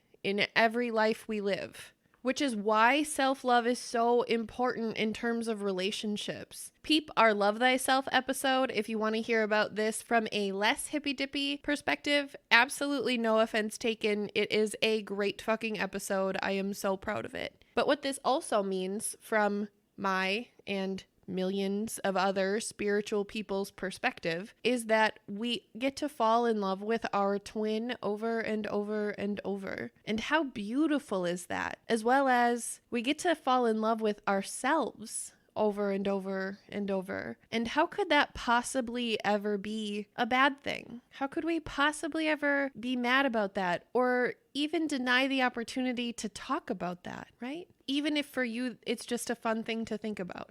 But truly, these are my beliefs. So before we can move on to the next portion of my research, there is a disclaimer for this section. And the disclaimer reads, there is only one twin per existence. So no, this is not a toxic relationship that you cannot leave or escape from in a physical presence. This is love and connection and magnetism that stays true no matter how much time, space, healing, self-love, and respect have been gained. I have loved my abuser, and I have loved my twin, and I have loved souls in between. And I promise, when you are dealing with abuse versus divine connectedness, you know it. You know the difference. And I'd like to offer my experience of understanding as an example. My abuser and my narc, I'd rather do and feel inexplicable things to myself than ever have him near my energy ever again. Everything about his soul tells my soul his soul is claimed by something that is dangerous to me, like detrimentally dangerous to me. The things I feel when I consider Logan can only be summed up as I have hated him the same way I have hated myself, when there was no one I hated more than myself. And yet, even after that, I love him the way that I love myself, with patience and respect, with hope at some point we'll reunite, but also with comfort and contentment if we don't. Because even if we can't get it together in this life, we will in another. And at that point, the man I love and deserve and want will be completely present because he will have healed himself to be so. And he will meet the woman that he loves and deserves and wants, who is completely healed to be entirely present because she has healed to be so. And I can't wait to experience that existence together. Honest to fucking God. But if it is not in this lifetime, that is okay. And it's okay to say that and feel that and believe that. It doesn't make you crazy or weird or desperate to believe that when y'all reach the versions of yourselves that are meant to be and will in fact be, just because there is no proof or data to support this belief to be true does not mean that it isn't. And that's the beauty in belief. And we're each entitled to believe what is true for us. Unless you believe in like racism and pedophilia and homophobia, anything that involves hurting animals or kids or like hurting in general, hurting, not as much so, but like everything else, okay, not hard. Everything else, believe it, get it. And I think on that note, we should be all caught up on the main differences between a soulmate and a twin flame, from my perspective at least, and we're caught up in a friend space. So let's get into some research and perspective that's not my own, just like I promised would happen. I found the following article titled, "The Difference Between Soulmates and Twin Flames Explained" by mindbodygreen.com. I wanted to start with the definition of a soulmate. Quote, "Think of a soulmate as someone cut from the same energetic cloth as you." End quote. I agree to this. 100%. Felt, 1,000,000,000% aligned, yes. And as your friend, I'm asking you to just sit with Do you have someone in your physical, quote unquote, presence or life that comes to mind when I said those words? Right, wrong, or indifferent to circumstance, but rather feeling? That hum in your heart that makes you feel the electricity we talked about from being plugged into that zip strip? The friend like Allie, the friend like Des, but maybe also the friends that have been who electrified your soul for a spark. But that appliance doesn't or couldn't stay because it wasn't meant to. You feel like you were made to love this person, just like you were made to breathe. It just happens always. And like, if we go back to the appliance analogy, we don't leave our toaster plugged in 24/7. Know why? Because you don't need a fucking toaster 24/7. Okay? Our fridge, however, ... Leaving that there. To quote Babita Spinelli, a licensed psychotherapist and my literal, actual fucking idol, dead ass serious, quote, a soulmate is about a love connection, but also about a connection with someone who accepts you and knows you. Soulmates are often described as a strong connection between two people, end quote. And that can be anyone. Romantic partners, friendships, soul families, kindred spirits, the collective, your person, your people. Hell or high water, those people are soulmates. Your children, those people are soulmates. She went on to say, quote, a soulmate is a person ideally suited as a life partner or close friend. So the analogy that I make with Allie in identifying the difference between the soul connection that she and I have versus other friends of mine who have been along for my soul journey. I recognize that when Allie and I got plugged in together, she became a part of me. She became a source of electricity to me that I cannot unplug from. I would never want to, because without her, I wouldn't feel fully alive. I would be functional, sure, and there would still be electricity flowing, but I would never want to unplug from that connection. And in fact, when we are going through shit or when either one of us are in a mental health space, like, and I try to, and there's a shift in the connection, that shit's painful. I can't imagine ever fully unplugging. And if we're going to stick with our appliance analogy, I would never unplug my refrigerator. That's why that shit's like 5 feet in a wall. So you can't unplug it. There are some people who are meant to stay in your life. And when they leave, we recognize that we've been unplugged. And it feels terrible. And before y'all write off my girl Babita as a lunatic because her title is quote unquote psychotherapist, we just need to absolutely hype up this stunning example of humanity and wisdom. Per her website, openingthedoorspsychotherapy.com. This beautiful woman in the 90s got her law degree and practiced both corporate consulting as well as legal representation at a Big Four firm for many years. What? That is fucking impressive as fuck. Oh my God. I cannot. Goalgasm right fucking there. Yes, girl. Work that shit. Okay, I'm back now. Quote, in my late 30s, I felt stuck. My relationship was falling apart and my career just didn't feel like me. I felt unfulfilled both personally and professionally. I didn't know how to manage all of these challenges. I also didn't want to keep burdening my friends and family and felt overwhelmed by opinions and advice. I just really wasn't sure what to do next. End quote. Damn! That shit hits every fucking time I read it, bro. Oh my God.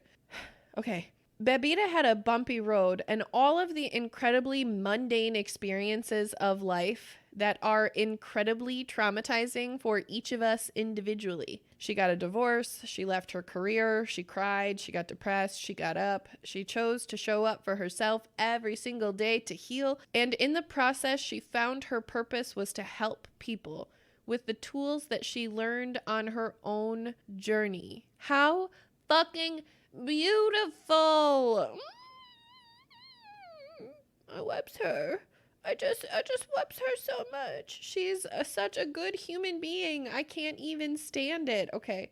Standing ovation for our fucking girl doing good for the sake of doing good for others. If that makes her crazy or unreliable or a non-credible source of information, y'all need to reevaluate how it is that you validate information, because you are learning wrong. And I am not sorry I said it. So then let's talk about what is a twin flame. Quote, are often believed to be two halves of one soul, or quote unquote mirrors of each other, which includes both strengths and weaknesses, end quote. I have both spiritual and paranormal feelings about mirrors, and this is me making that distinction. My spiritual being knows what mirrors really are and is super uncomfy about it. Celeste, me, myself, and I love a nice clean mirror with affirmations and fucking goals written on it for hair and makeup and literal self-reflection, selfies, the whole quote-unquote normal human deal, okay? I am acknowledging that because y'all need to know that I am sane. I need to know I am sane, maybe. This is my documented proof of me recognizing both. I don't know. But what happens when we are in a mirror, let's move forward to that, because here we are, we're back there. I work here, it's fine. We see the reverse, right? In the most simple of terms, you have to read right to left in a mirror because it's really an optical illusion. Cool as fuck, weird as fuck, brilliant as fuck, useful as fuck, all the things, all the fucking things. So let's apply this philosophy to the concept of a twin. The yin to your yang, right? The literal invert of thyself. Of thyself. Where you are brave, they cower. Where you are hard, they are soft. Where you are fragile, they've fortified their vulnerabilities. Where you are impatient, they are calm and collected. Where you are neglected, they were loved. And whether the two of you are together or not, that is always true. Until you each decide to heal your own half to be whole within your two halves together.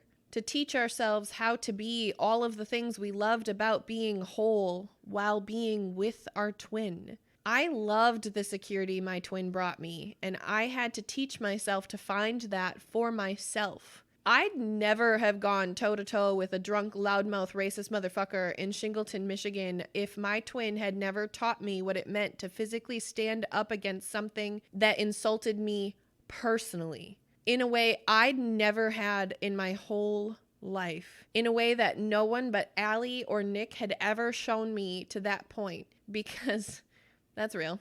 I envied the way that my twin was so comfortable being alone. Literally.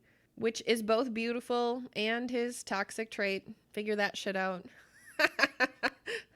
Yep. My whole life I had been absolutely terrified to be alone. So I clung and I clinged, I was Klingon. I don't know what that is, but Allie just laughed, so it was definitely worth it. And I'd never have corrected that without my twin teaching me that it's okay to be myself. And sometimes it's necessary for my well-being. And at the same time, I grew such a beautiful and genuine appreciation for people who do not make me feel alone, which isn't something I had ever distinguished the difference in before. I could go on, but we're not here to talk about me. So let me ask you, have you found a relationship that's a similar dynamic? I just ask that you keep that person in mind with the rest of this episode for context alone. If you decide to do the work and choose to connect with your twin, I am opening a safe space for you to do so. I am opening a safe space for you to accept that journey if you so choose. If your twin so chooses. If y'all choose each other, you can manifest that love and healing and growth right now, out loud or in your mind. Take what you want, leave what you don't. Love and light and encouragement to anyone who took that gift. And high fives to anyone who is officially confident that I have lost my shit. It is fine. Love you anyway. So our girl Babita has some thoughts on twin flames also. And let's talk about them. Quote, twin flames are generally described as two individuals who very intensely connect, usually a romantic partner, because of shared pain, That said, twin flame relationships aren't necessarily about love, and it often requires a great deal of inner work for two twin flames to make partnerships work. There's a common misconception that twin flames are supposed to quote unquote complete each other, which can lead to an unhealthy dynamic between the two, as people are supposed to feel complete on their own. End quote. If that is the first time anyone has ever said those words to you, yeah, me neither. Here we are now. Babita also offers this very real perspective. Quote, twin flames can quickly become toxic, unlike a soulmate connection. In a twin flame relationship, your twin flame may mirror your own issues, unhealthy habits, or imbalances. In addition, when twin flames are apart, they may have a hard time functioning. End quote. Felt, and so did my twin as I wrote it, whether he is aware that that energy was mine or not. But I felt it, and again when I read it.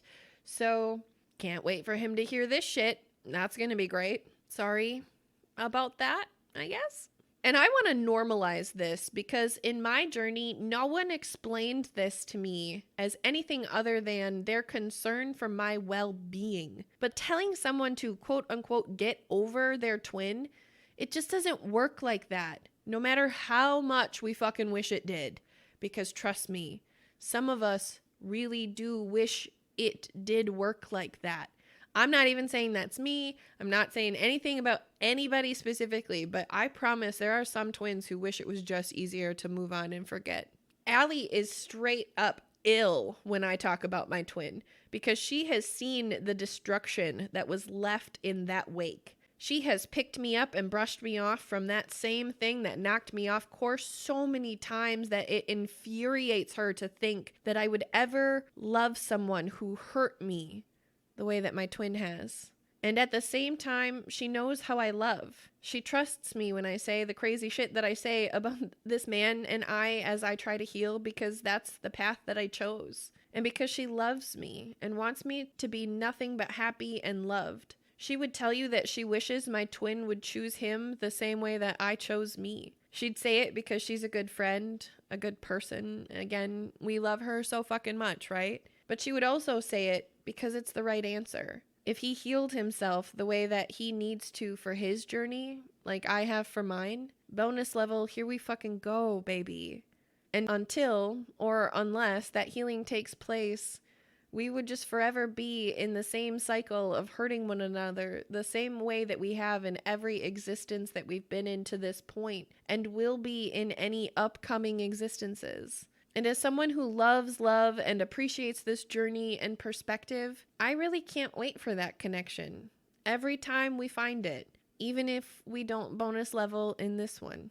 I also wanted to make it very clear that the concept of twin flame is not new, and it is not exclusive to spirituality, as well as it is not always called a twin flame. So let's talk about that. I found the following information from the article titled Origin of the Twin Flame Journey from twinflameguides.medium.com. I'd like to offer the following as our formal definition of this term, because this is a real thing that we do on this show. This back-ass words format is likely destroying Allie's soul right now. I'm so sorry. Which is absolutely fine. She is team dead inside and will love this shit when I'm done. So yeah, suffer through, baby. Love you. So I thought this was really interesting that the term twin flame was actually coined by author and teacher Barbara Markinack. The definition being, a twin flame relationship is a mirror image relationship, and the energies involved are very powerful. Quote, essentially, these relationships are spiritual connections, but they also have a physical level. That is, you can feel the connectedness to your twin even if you have not met the twin physically. This is a very deep connection that goes beyond quote-unquote ordinary love. I am going to offer context to that in just a second because I know that sounds crazy. Your twin flame or karma buddy is someone with whom you have been in past lives and is also your soulmate, end quote. Let's go back to quote-unquote ordinary love. This needs that context that I promised. Ordinary in this space means of purely emotional context. To love someone with all of your emotional heart. Shout out to the only boyfriend that I will ever call by name on this show, but I loved this dude named Kyle. I really did. But I assure you, as much as I loved him and his family and could absolutely have lived a perfectly happy life, I assure you, ordinary is exactly what we would have always been for one another. Which is also a very important perspective for me to offer. Ordinary love is what some people strive for. It's comfortable. It's predictable. It's not broken, so why fix it? It's not perfect, but it's not bad either. Some people are content with fine, and that's absolutely fine. But don't we deserve extraordinary? Isn't the love you have to offer extraordinary? Isn't love, when loved, extraordinary? Doesn't that extraordinary feel worth it? Because for me, it wasn't only worth it, but it saved my life. And also because we never have to settle for anything less than everything we deserve. To quote Tiny's favorite movie, never settle, even at the end of the world, which felt entirely appropriate. Shout out to the end of the world. JK, LOL. Depends on who you're asking. Moving on. In loving my twin so instantly, I learned I had the tools to love myself the same way that I had always wanted to be loved. The way he never had been. The way I never had been. And without those tools, I would have never come to this place, to this show, to this version of the woman I am today. And there is literally no version I'd rather be other than the next best version of this one, okay? I mean that.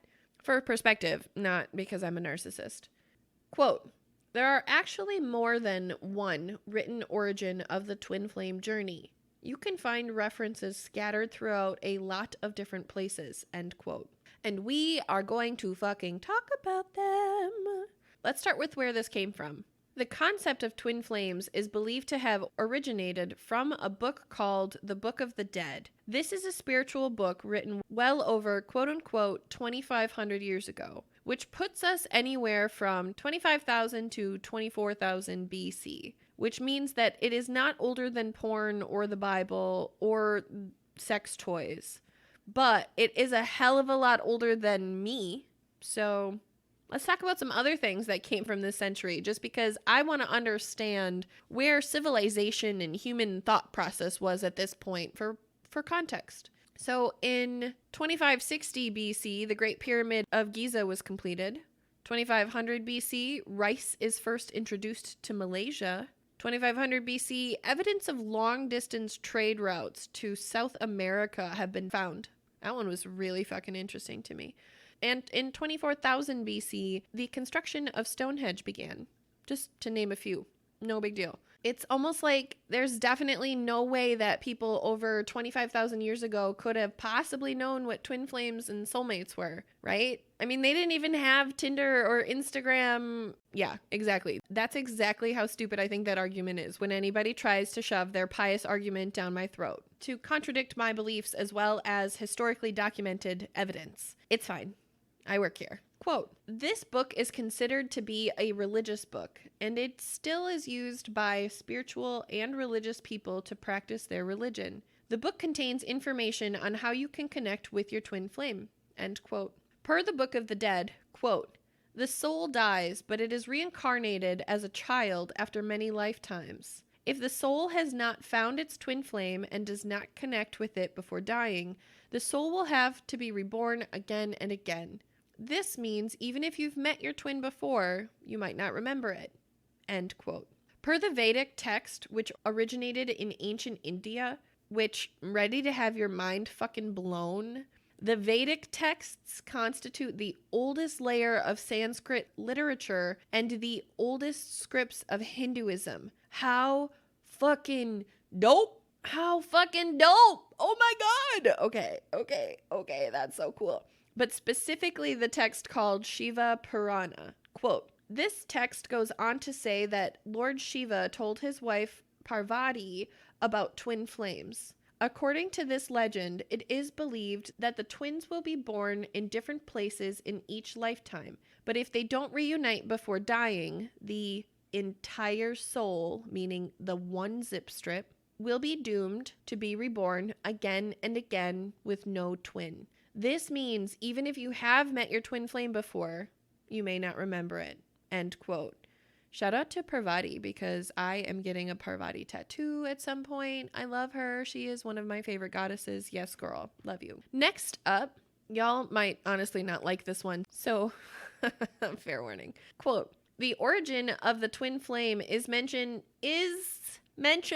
in the Bible when Jesus said that God is like a father who has a son and is the child of the father. A male and female are paired as one and are the husband and wife.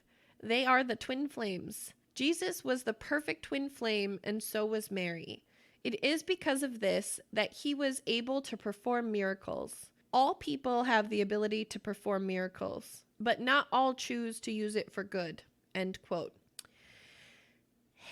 Okay, I'm just going to leave all this alone because I really hate 92% of the words that I just said, especially because the article followed it with this incestual shit. And then I just 99.9% hated all of it, but here we are. Quote, mentioned in the Bible is that Jesus, who had the power to create life, changed water into wine and could walk on water. Many people thought he was a twin flame. Jesus represented the male part of twin flames. Mary Magdalene was Jesus's mother, but she also represented his twin flame. End quote. Okay. Believe what you want to believe, but I have done foul fucking things to my twin flame with my mouth and my body and my mind, for fuck's sake. So I have a very, very difficult time accepting that twin flames can be non-romantic relationships, but I am obviously biased. Twin flames are also mentioned in the Book of Mormon, described as, quote, twin flames are believed to be part of a divine plan of love. The purpose of twin flames is to help each other and strengthen each other. The Book of Mormon mentions that twin flames will come together in the afterlife. However, the Book of Mormon also mentions that the twin flames are spirits before they are born on earth. End quote. Per the Book of Mormon, it describes the twin flames as, quote, an ideal to be looked for by the people. It is said to be a soulmate, the perfect lover, and the eternal attachment. However, it is not limited to a single person. It is the connection of many people. End quote. There are other ancient religions that have this philosophy mentioned, which really invalidates any religious or spiritual argument for me, personally. Different people in different places, in different times, and different languages all have the same fucking reference. I just feel like that is a constant that we need to assess when we talk about this from a scientific perspective. Yes, thank you, I do. And thank you for hearing me say that.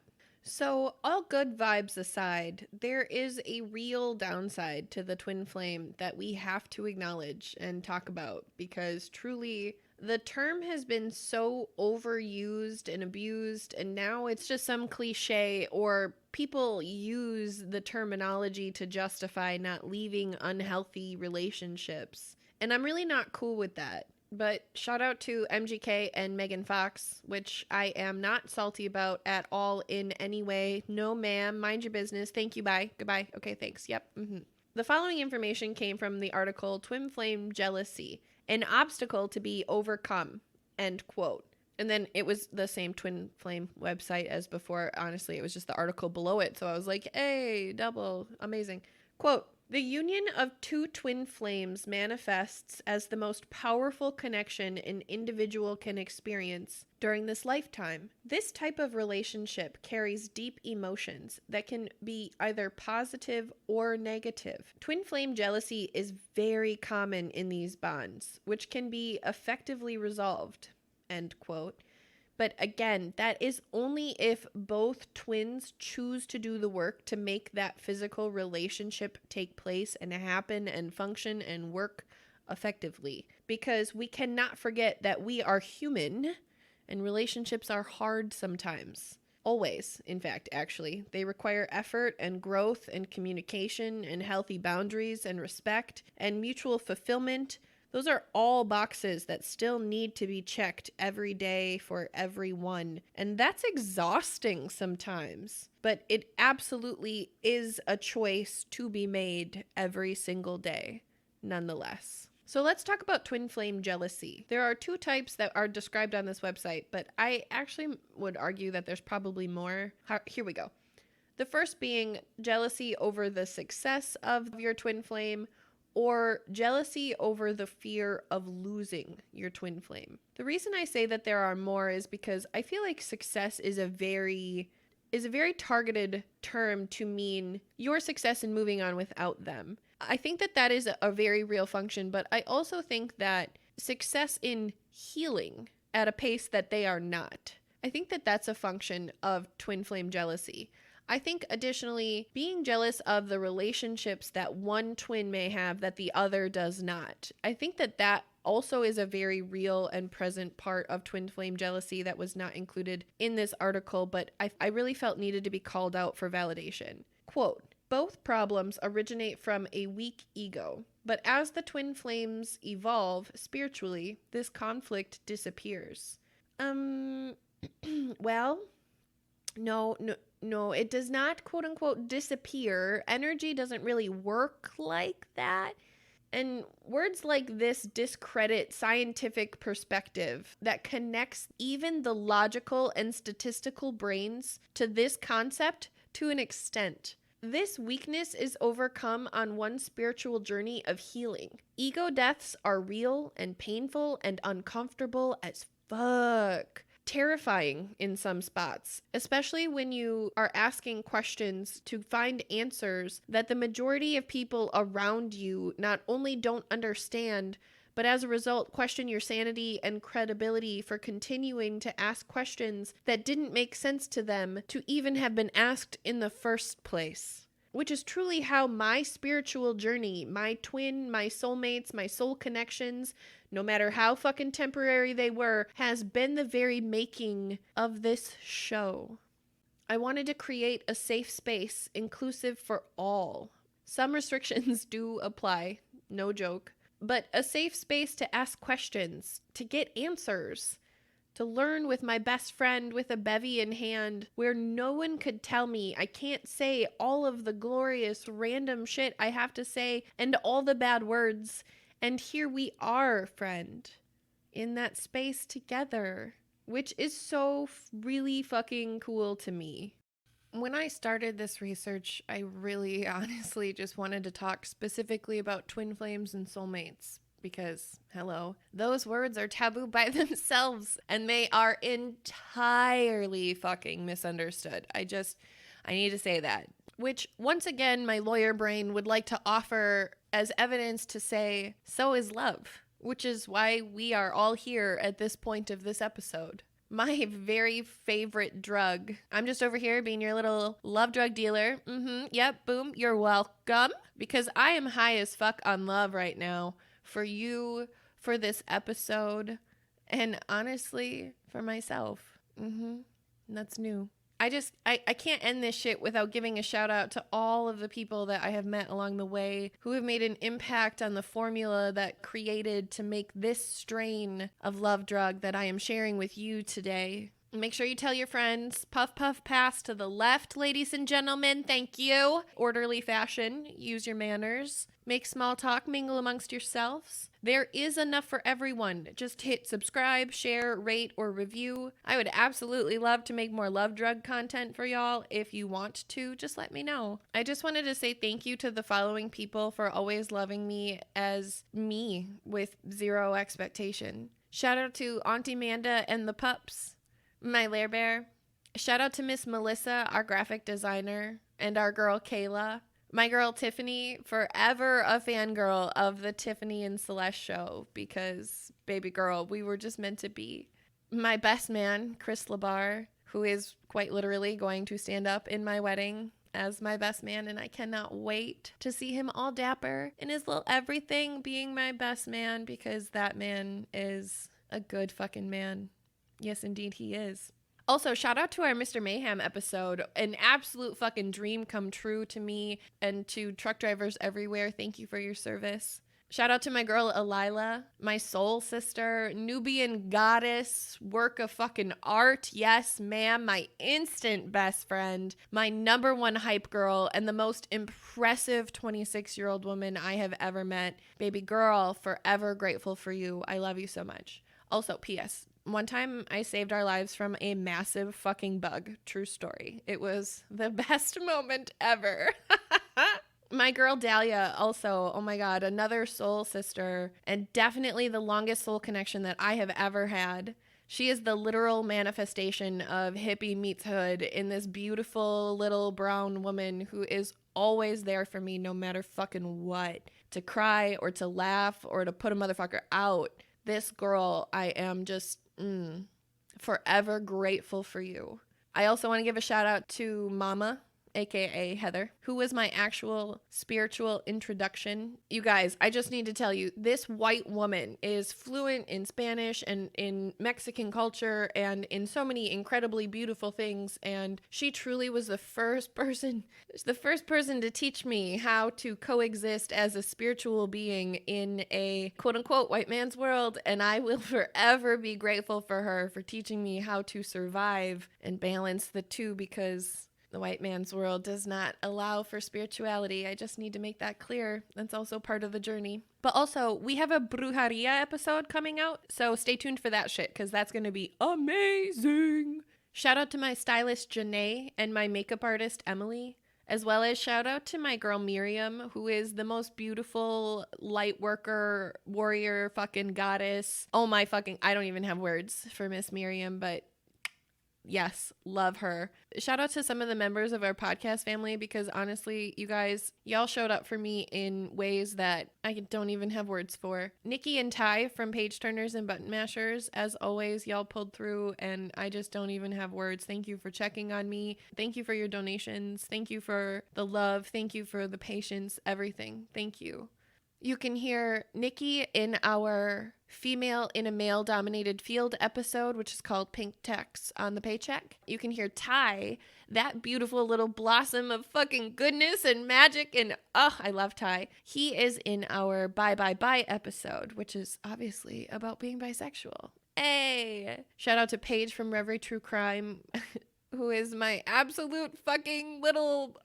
I love her so much. I don't even know I didn't really prepare words to describe how much I fucking love Paige, but you can go listen to our conservatorship episode about narcissistic abuse and conservatorships in our She Is Me, I Am Her episode. Fantastic episode. I'm so proud of it. And then shout out to our guy Matt from Anime Talk, which obviously, yeah, that's an anime episode. It's fucking fantastic. I personally don't love anime, but you know, we're here for it. We support everybody and their culture and their art and their preference, and who the fuck cares? It was fascinating to learn about. If y'all just want like a really good intro episode that you're maybe on an unbiased opinion topic, I highly suggest anime. Get some. I also want to give a shout out to my grandparents, my Grammy Elaine, my Grammy Janet, and my papa, as well as my Aunt Jody and Uncle Russell. Thank y'all for always believing in me and loving me, and for taking me in as your own from day one. Y'all have no idea what you mean to me and what your love has brought to me over the past 20 years. So thank you. Y'all want to hear a story? This is how great my grandparents are. It's one of my favorite stories of my whole life. I was 8 years old. We were going to bumfuck Wisconsin, which is, yes, pretty much all of Wisconsin, but this was a bumfuck Wisconsin that I hadn't been to before. And we were on our way to introduce me to my stepdad's parents for the first time. I remember the whole car ride being so excited to meet them. And I told my mom and my little 8-year-old self, I'm going to call them Grandma and Grandpa. I just knew I was. Mind you, I don't even call my grandma. And I just knew these people were going to be my grandma and grandpa. The ones that I had always dreamt of. The ones I always wanted. The cute ones who wear matching t-shirts and feed the whole family just because it brings us together. Who tell the same story at different volumes. So in my house, stories come in and louder as the volume options. That's real. And my mom was really trying to protect me and trying not to set me up for heartbreak because strangers, right? Stranger danger. You guys, I'm 8. I'm 8. I'm very familiar with stranger danger at this point, I assure you. Funny, not funny. And she said, "Honey, I don't know if that's a good idea. What if they're not comfortable with it?" And I just shook my little head and I said, "I don't care. They're my grandma and my grandpa." And I walked into their house. That smells like my grandma's cooking. My grandpa's foot powder. They were waiting at the end of the hall for us because it's a really fucking terribly designed hallway situation. I can't explain it. So we walk in the house and I'm the last person in the house. My parents are setting their stuff down and my grandparents have their arms out, welcoming me, saying, "You must be Celeste." And I responded with, "You must be my grandma and grandpa." And they said, "Sure are," and hugged me. And it's when you meet people like that that you know you are meant to be with them. They belong to you in some way that doesn't fit into parameters. It doesn't fit on paper, right? I think we could all agree to that. But whew, I did not mean to get so emotional on that one, you guys. I'm sorry. It was mostly happy tears, I really promise. I love all of these people so much. I am overwhelmed with emotion. I am the emotional one, if y'all didn't know. So shout out to Team Dead Inside once more for anybody who is really like just absolutely at a loss of words for the emotional roller coaster that we've been on today, just in this time together. And before I let you go, I really just had one more thing that I wanted to share because this was pivotal for me in my spiritual practice. I know that a lot of people can't wrap their head around the concept of a spiritual practice not having an external outlet such as a Bible. Totally get that, okay? Because I have ADHD and I understand if shit's not right in front of you, it doesn't exist. So I completely respect the concept of writing things down to remind yourself of their importance. So that's what I do with my affirmations and my manifestations and my spells and my shadow work. Like, I write down everything, you guys. I literally write down our entire episode. In fact, sometimes I'm like really worried about it sounding scripted for that reason. I never want to sound scripted, but okay. Anyway, let me share with you my affirmation that I start my day with every single day. You can write it down if you want to. I really just want to share this with you in case it resonates true for you as well, and it's something that you'd like to start saying every day. It goes like this. Today I remove all blocks in my life that are impacting my financial health and abundance. Today I remove all blocks in my life that are impacting the love in my life. Today I remove all blocks in my life that are standing in the way of my happiness, strength, and success. Today I remove all blocks in my life that are preventing me from achieving my highest motherfucking self because I can't wait to be her. Oh my God. Okay. Today I remove any energy from any person who does not nor will ever serve me in my goals of abundance, health, and wealth. Shout out to health and wealth. Hey.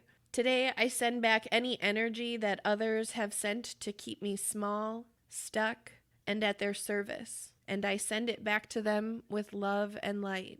Not because they deserve it, but because I do. Today I awake into my new life, but that you could change to like day, or this is something that I have worked on for a really long time. So this was a spell that I wrote. Shout out to that. But you could change it to be a daily thing. You could, or you take it to be whatever you want. Okay, I'm sorry. I got off track. I'm over explaining and overthinking. Here we go. Today I awake into my new life full of selfless love and abundance of wealth, financial security, health, happiness, peace, love, and security for my family and I for the rest of eternity and all of existence. And that's it. And I truly believe all of the words that I just shared with you. When I say them, they are true for me, no differently than me telling you that my name is Celeste and I don't know, I have brown eyes. I like tall men who need therapy. I don't fucking know. Like, it's true in my soul when I say these things. Make them true for you too. And see what fucking miracles happen in your life. I am so incredibly honored to have connected with you. I hope that you reach out to us to tell me what you learned here today, because that's part of our show normally when there's more than one person, and because I am so curious and absolutely looking forward to what y'all think. If you'd like to reach out to us, you can find us on Twitter and Instagram at Taboos the Pod. We are just Taboos on Facebook. You can always shoot us an email at taboospodcast@gmail.com. You can check out our website at taboosthepod.com, as well as we have a Patreon page and a TeePublic page, so you can find us on any of those things.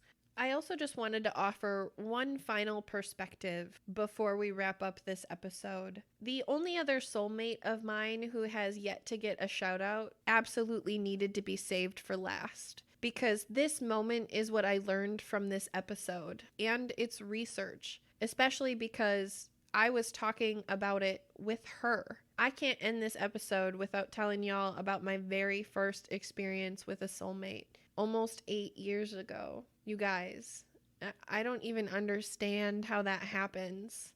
I tell her not to grow every fucking day. I can't stand it. But on a random, perfectly beautiful Sunday morning in September, I met the very first person to ever awaken my soul in such a way to say, it's you and me now, and know that that was true. And that was my precious, funny, sweet, kind, brilliant, empathetic, absolutely fucking beautiful baby girl, Tiny. She really literally took my fucking breath away. She still does every single day, honestly. And I don't even know how she got to be so fucking incredible, but damn, she just is. And I am so lucky to be her mama.